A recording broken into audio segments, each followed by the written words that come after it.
Mareas Vivas era unha mina e abandonámola e ora ven os internacionais a buscala, non? Pois isto nunca estivo á venta, non? A idiosincrasia nosa, a nosa terra non se pode vender.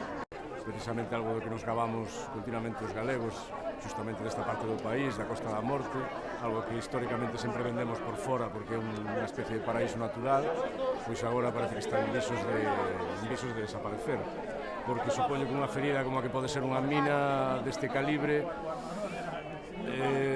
pensando mal, só pode ser o principio dunha serie de feridas moi grandes que se poden facer en todo o resto do litoral. Se pasamos por isto, creo que corremos un grande risco, que é que transformen completamente, digamos, os bens dos que históricamente vivimos neste país. Neste país vivimos dunha serie de artes absolutamente históricas, que teñen moito que ver ca man de obra humana, que teñen que ver cos recursos naturais, os que podemos aprender segundo salimos da casa, e que teñen que ver ca beleza da paisaxe. Non está comprobado que sea rentable, ou se é rentable, non sei para quen será rentable, pero desde logo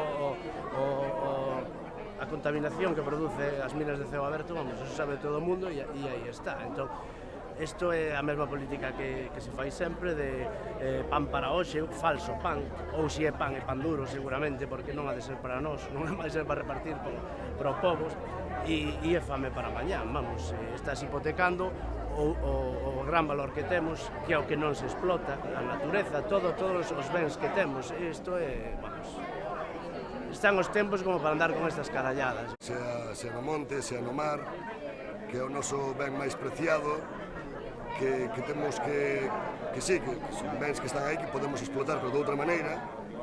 En todo caso, temos que formar parte de nós da propia explotación, unha explotación sostible, ecolóxica, ainda que sea un término moi gastado, pero é un término que hai que recuperar. Abrir as portas a que veñan expoliadores de fora, empresas multinacionais, que polo que se ve, ademais, son fuleras, porque incluso están caendo cotizacións en bolsa, é dicir, eso, por parte deles é normal, porque son os expoliadores, pero por parte do noso goberno non é lóxico que atendan as razóns das empresas que veñen a expoliar e non as razóns do povo galego que estamos por vivir aquí. É dicir, nós non estamos vivindo en Madrid, estamos vivindo na Galicia. Se somos galegos temos que salvaguardar o noso territorio. Iso para min é un dogma de fe.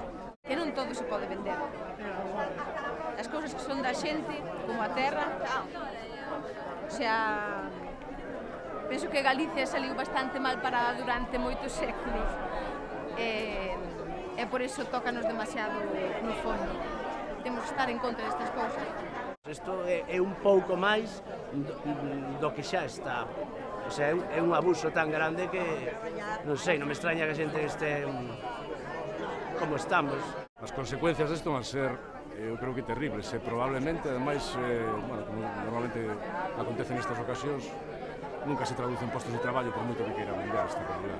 E isto, ademais, vímoslo vendo así durante moitos anos, quero dicir que estas paraísos artificiais que se foron creando con diversas historias deste calibre sempre acabaron con moita emigración, con moitos galegos marchando fora de aquí, porque precisamente, bueno, os poucos recursos que tiñamos non os podemos usar.